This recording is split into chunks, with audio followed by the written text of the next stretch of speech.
Welcome back. Now, this is a discussion we've also been waiting for.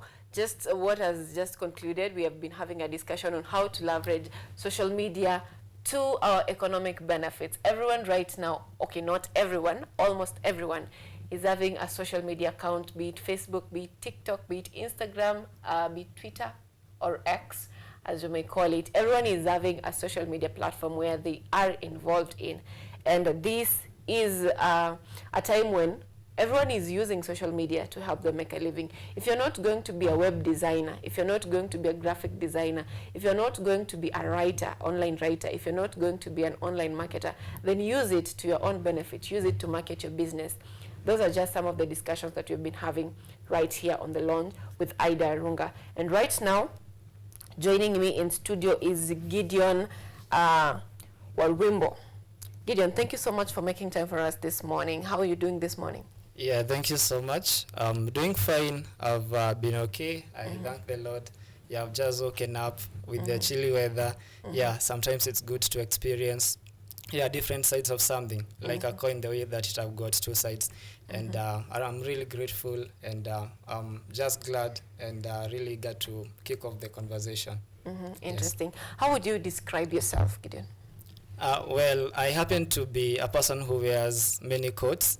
I'm so inclined into mathematics. I happen to be running an organization that is called Countacy Mathematics, which has actually been benefiting more than 100 high schools in Kenya. Beyond that, I'm also the chairperson of the National Online Mathematics Competition, the chairperson of the Mathematics Association of Kenyatta University.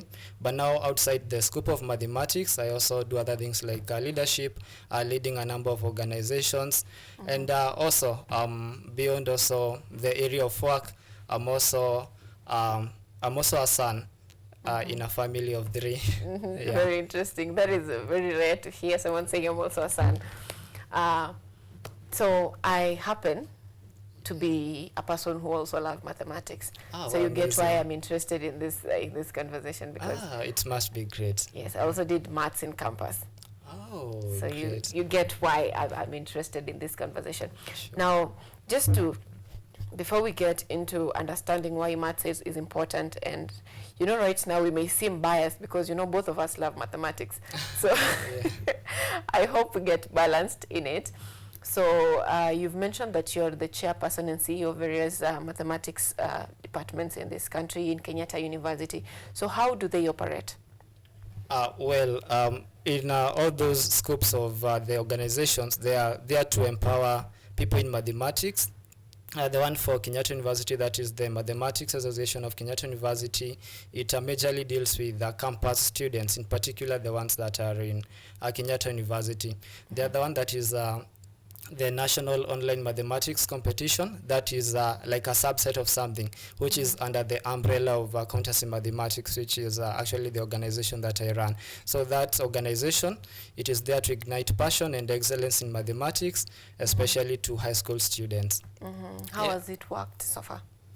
So far, I can say that the journey has been great, getting to learn many things and seeing it transforming from one person attending the sessions, even to 1,000+ people taking part in the online competitions, and even getting to have like a broad number of students getting into the program. So it has been great, and what I can say, what really fulfills me is to see lives and stories of people being changed. Because now I was actually doing an analysis of the people who have been there in the program. All that they say is that the program has been beneficial to me. It has impacted my life even beyond mathematics. It has actually aided me to see mathematics in a different angle. It has actually helped me to kill the fears in mathematics, because we say that if you don't kill mathematics, it is going to kill you. But we don't want that. We want the reverse. If you don't kill mathematics, it's going to kill you. Now, on that same note, there is this proposal to make mathematics a subject that's not compulsory for learners.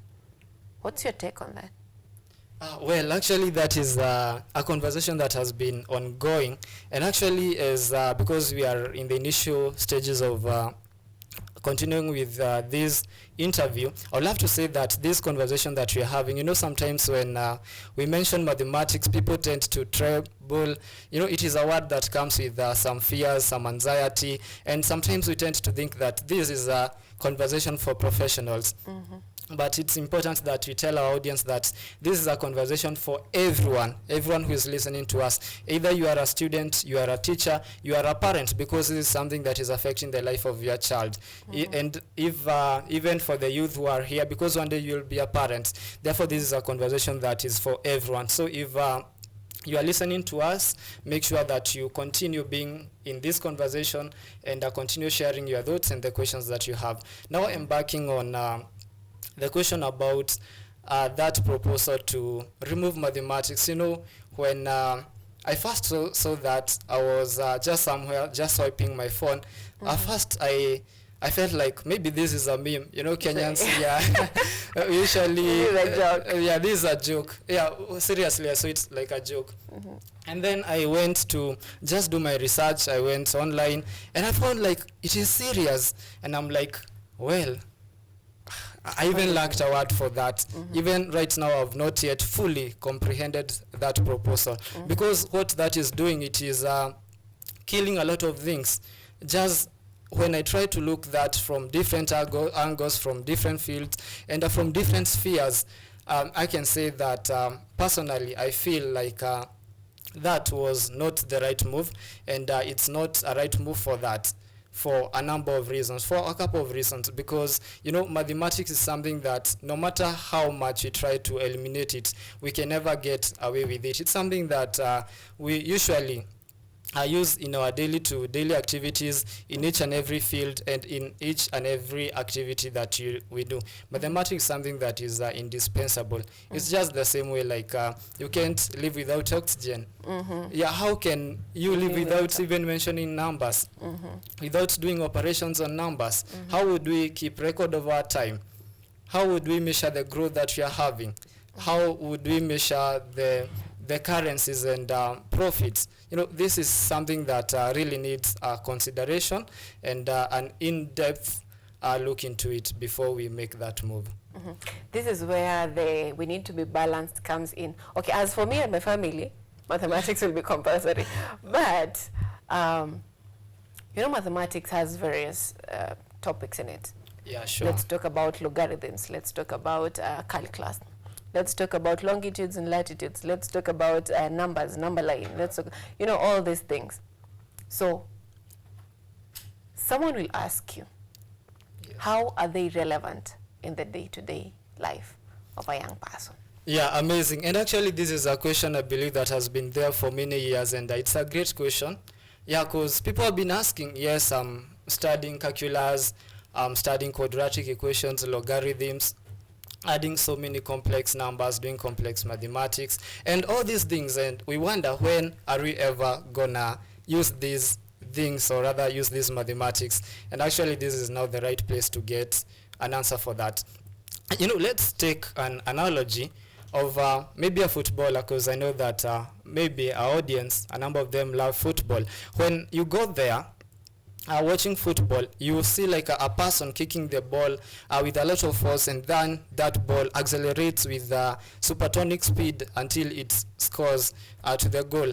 But what you see there is actually the person kicking the ball, but and also you see the muscles of the person and the force that person has used. But there are many things that you don't see. There are many things that do happen behind the scenes, and those are things like the practices, the sacrifices, going to the field, playing each and every day. The same thing to mathematics. What we see, and actually this is actually something that we really need to correct in this country. The moment that we look at mathematics, like we pick a maths book, by the maths author. Once you pick a maths book, the things that we see here, they are numbers. But now mathematics goes beyond that, because mathematics, there are many things that mathematics gets to train us, but we don't see it directly. It's something like it's happening behind the scenes. It's something like you see, like when you are cooking food, you usually have a number of ingredients. You have maybe your tomatoes, you have if you're cooking potatoes and rice, you have your potatoes, you have your rice. Yes, you can be able to see the potatoes, you can be able to see the rice, but there is one very important thing that you don't see, that food cannot be complete without, and that is salt. And that is the same thing with mathematics. There's something that it is doing behind your brain, and these are things like getting to develop things like perseverance, getting to develop your critical thinking skills, and getting to touch in the creative faculty of your brain. Like you see, the person who came before me, I was listening to the interview. It was top notch. I loved it. It was so awesome. Yeah, she said that one of the things that have helped her to grow is the art of posting every day, making sure that she's posting a post every day. Then if you are a mathematics person and you've cultivated the discipline of doing 5 sums a day, every day, and these are intriguing questions, then what would make you not have the discipline to post 2 times a day?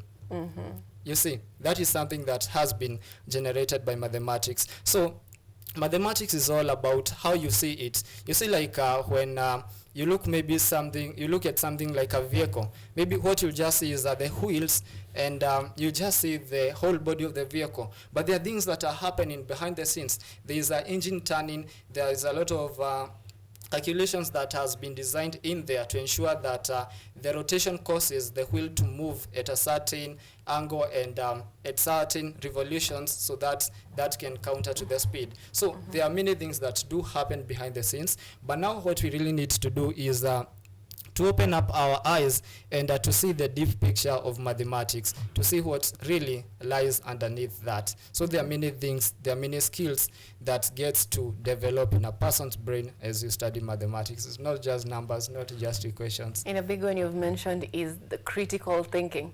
Okay, when in high school, you always learn about one discipline involved in another discipline, that is mathematics and business, mathematics and chemistry, mathematics in these other subjects. So from where you sit, how do you think mathematics is connected to all these other disciplines in education?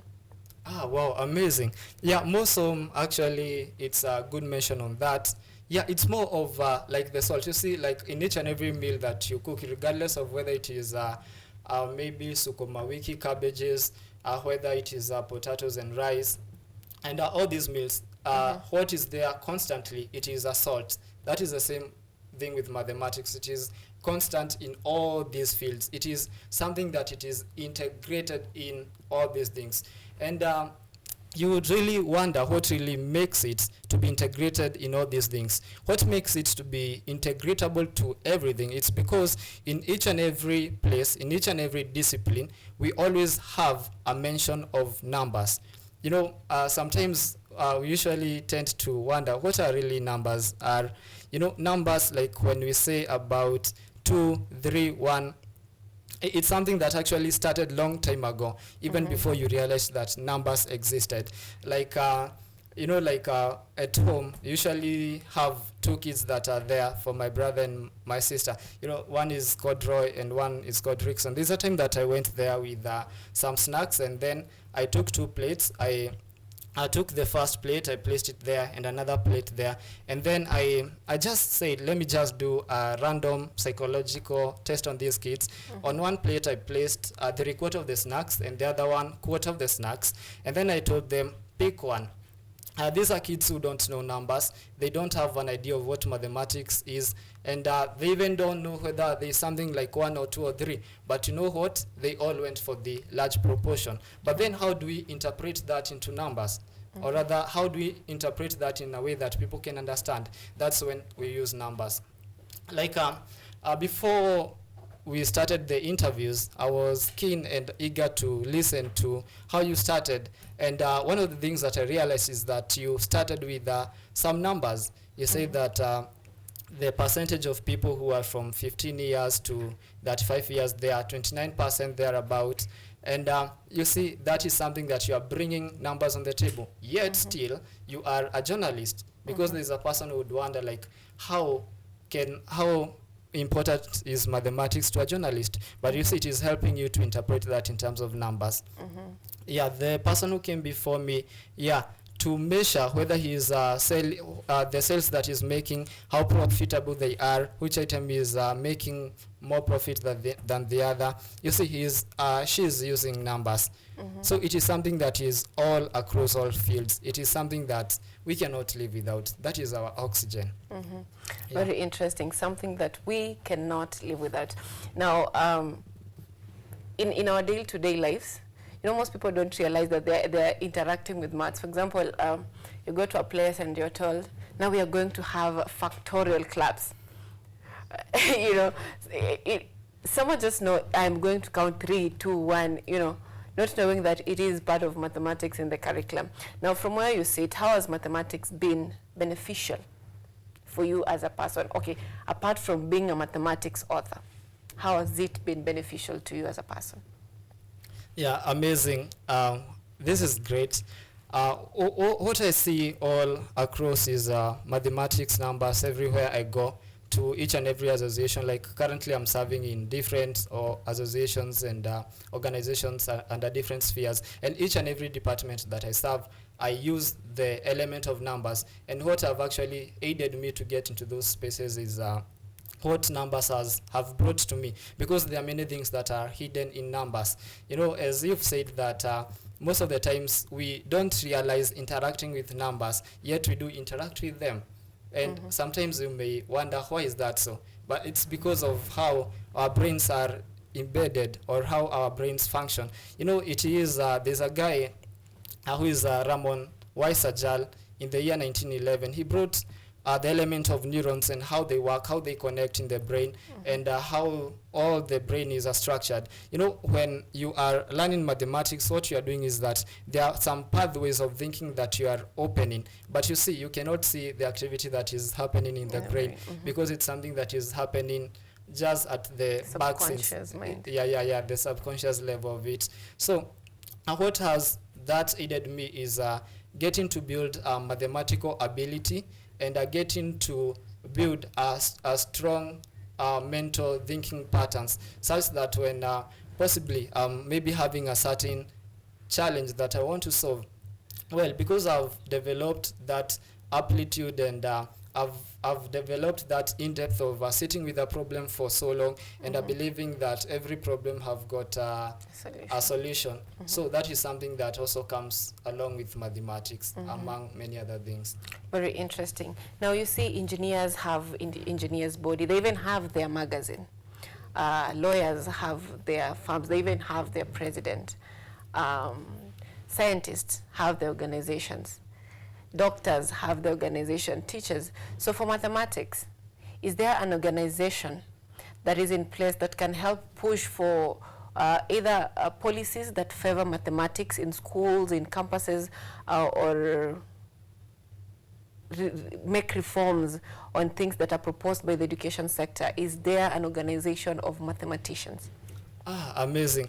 Actually, that is something that really needs to be looked into. For the time that I've been there in the industry, what I've seen is that I've seen maybe different associations and organizations working independently, though, like the Mathematics Association of Nairobi University. Here we have the one for Kenyatta University. We have like Countacy Mathematics, but there is no any particular organization that we can pinpoint that this is now the whole body of mathematics in Kenya. But I believe that that is something that needs to be looked into. Maybe I would claim that to many things. Maybe at Kenya we've not yet gotten to a point where we really recognize the real value of mathematics, because if we did, then the government could be championing on that. But now, what are we doing? We are having discussions about chapati all over social media.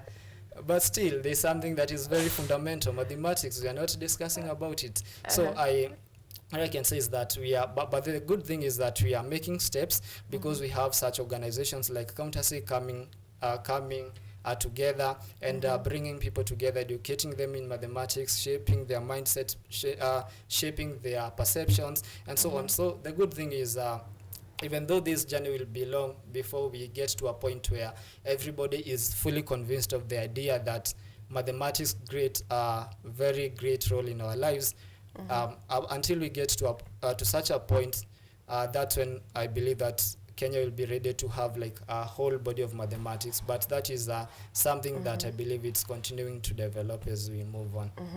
I will ask you to tell us what different should be done, because those who make policies, the decision makers, most of them actually did political science, most of them did human resource. So most of them, this thing, mathematics, they don't see it as impactful to their lives, as so mathematicians would say. But what do you think should be done differently, both by the education sector, by these associations that deals with mathematics, the policymakers? What do you think needs to be done differently in order to help bring up a generation that is keen on critical thinking? Well, amazing. Let me suggest two things. The first one, the challenge actually starts to hit there. Having policymakers where mathematicians are not fully involved. You know, it's like Muslims coming up with some beliefs and some laws that Christians will be following, and Christians coming for the beliefs systems that Muslims are going to follow. You see, that does not get to intellect well. But if we have the people that are there in the industry, they have got a wide load of knowledge on the know-how of mathematics. They have really studied it in depth. If we have all these people being involved, then we would come up with policies that are actually even more powerful. And actually, you know, in each and every sector where a mathematician is ignored, that sector is on its way to failure. Why? Because you said that is something that is very integral. So even at policy level, when we are making all these policies, let us invite mathematicians on the table, even if it will mean having like a conference of mathematicians coming up with different views on how well we can be able to shape the policies, on how best we can actually come with the best policies for something. And actually, you see, there is no any country that can ever rise above the level of the quality of the policies that they have. Why? Because policies get to shape a lot of things. They affect how people will do things. They affect the laws. They affect the education system of a country. And the education system of a country, it is one of the most integral assets of a country, because it is through education system that we are able to create engineers, that we are able to make doctors. See, like a case, like see, in our country, like Kenya, see, we have got roads, but what do? We outsource engineers from outside, from China, to come and build our roads. Whereas, you know, an engineer, it is a term that connotes an architect, a creator, an innovator, and a problem solver. But what are our engineers doing? They are busy just maintaining the roads but not building. And what does that point towards to? It is actually refers us back to the education system. And how can we be able to make it better? Coming up with policies and involving the mathematicians so that we can also be able to see different viewpoints of something. So the second thing that I would suggest is on the way that mathematics is taught, we really need to change the orientation of that, because I know that there are many mathematics teachers that are watching. I had shared with a couple of mathematics teachers so that they can be able to tune in, and I believe that we should be having a discussion also on how we can be able to teach mathematics in a more better way. You know, when people become, or rather when we go into the field of mathematics, that is when teachers go into that field, what many teachers think that in that field, all that you are supposed to do is to be good in mathematics, and also to be there to give many assignments, because that has been the culture, giving like 10 questions and telling the students to do, and coming up, marking, taking the PE lessons, taking the breaks, and taking each and every extra minute. Thinking that that is how we are driving and making mathematics better. But unfortunately, that's not all about mathematics. Mathematics should go beyond that. And actually, the most integral and the most important part while teaching mathematics is to spark the curiosity in learners, and also to help them see the importance of mathematics. If you can be able to do those two things, you've created an engine and you've actually given the student the fuel that they are going to use on that engine and vehicle that is going to carry them all along the mathematics journey. Why? Because even if when I do a lot of research, and when we actually do a lot of research, I believe that we would all agree to one thing, that most of the discoveries were done by people who went somewhere, they sat down, and they discovered things by themselves. Look like a guy like Albert Einstein. Look even like the person who actually in his deathbed, we are able to enjoy the fruits of his work. That is Thomas Edison, the one who discovered the lights. You know, what he did is that he was alone just trying to discover. So if we could come up with a mechanism such that we are able to drive this thing into the learner such that they can be able to discover things by themselves, they have curiosity, then we've actually hacked the system. And actually that is what is done in Japan. I was actually getting to study their curriculum and how they teach. You know, what the teacher does is he comes up with a topic and then tells the learners to come up with, to start explaining how they understand about the topic. They start relating it to the world. Yeah, through that they are able to be more curious, to study on their own, to do more research, and even to develop their critical thinking skills. Very interesting. Now, from where I see it, I understand that, you know, often mathematics is viewed to be a subject of people who are perceived to be intelligent or bright, but maybe or maybe not, the problem could be how we deliver the teachings to our students. Now, I think that our time is really not on our side, but as we conclude, please help us invite people for the contest, as you give them how they can get to be part of the contest. Amazing. Thank you so much for that.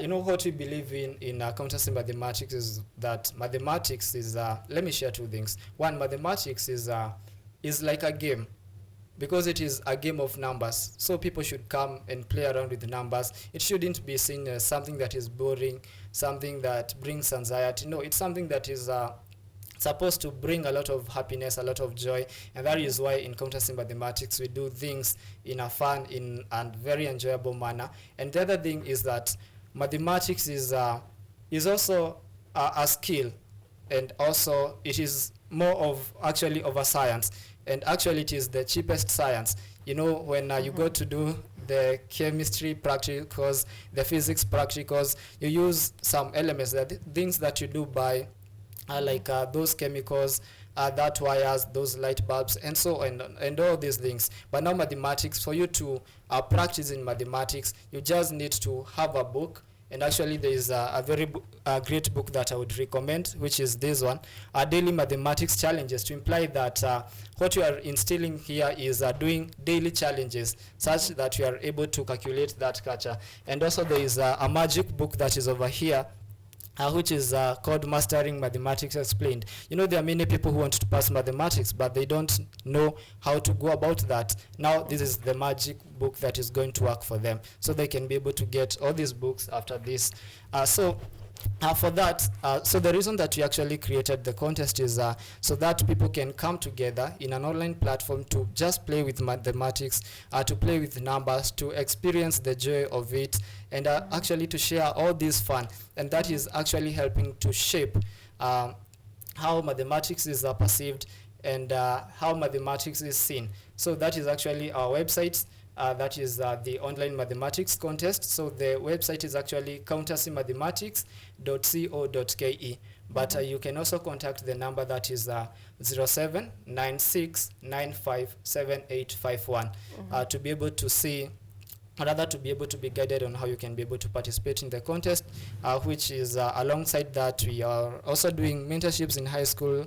In high schools, we work with different schools across the country, just getting to share on mathematics, getting to ignite the passion, and getting to shape lives through that program. Very interesting. Thank you so much, Gideon. And just before we conclude, we're having a number of feedbacks from that is our social media platforms. Those people are following us live. We have United Fellowship of All Saints. Following sure our generation needs wisdom. Without mathematics, no minds. Even kids who don't know number, Rick and Roy knows the plate which with March snacks. That is very interesting. And we have Faith Kariri say, keep winning, my little brother, mathematics all the way. That's your sister? Amazing, yeah. Okay, but you say you are a brother. You're a chairperson? Yeah, I'm a chairperson in associations, and now I'm in a family where I'm the last born. That is the second born sister. Very interesting. And also we have Still United Fellowship saying, these I've read, even my mind is now sharpened, my neurons are opened, sure mathematics is the future. Very interesting.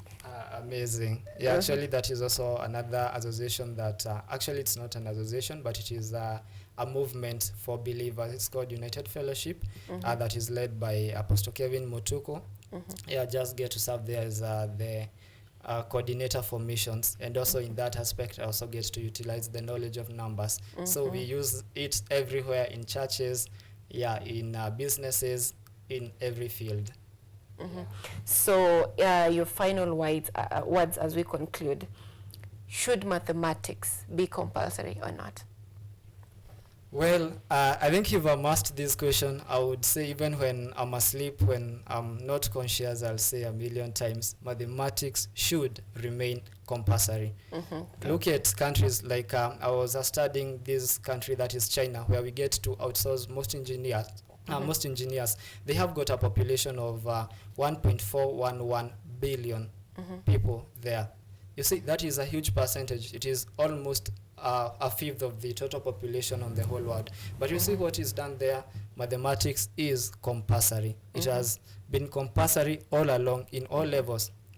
Look, when you want to get a scholarship to go to any country, mathematics must be looked like, how good are you in mathematics? So mathematics is something that is there central. So what does it mean to say mathematics will not be compulsory? What you'll be doing is that you'll be killing the visions of young people, will be really stealing their creativity, will be stealing their abilities to come up with solutions to problem, will be actually be killing the future of our problem solvers. And there are many things that we are killing as a country. So this conversation, and I hope that it will get to the education, to the Ministry of Education, so that they can reconsider this. Because actually when, yesterday there is another program that we are having, it's called the Visionary Network, where we are having young people who are from Countacy. The last year's KCSE that was done, we had like almost 1,000 people who graduated from the program, and then we put them in a WhatsApp group. So yesterday I was asking them, what are your views about mathematics being made not to be compulsory? And you know what they did? They told me, you know what, we are behind you. If you call us for Mandamano, we are going to come. To make mathematics compulsory. And I had to tell them, oh, wow, let's just, that's a good thing, but let's just hold the brakes a little bit, and let's try to engage the government in a more better way. So after this, I'll see on how we can be able to write like a whole proposal, sending to the government, and I hope that the government will be willing to listen to us, to listen to the voice, and to act to it. Very interesting. Thank you so much, Gideon. And to our gentle viewers at home, this has been On the Launch with Gideon. So much coming up after this, and we'll be having newspaper reviews, so please stay tuned for more on that.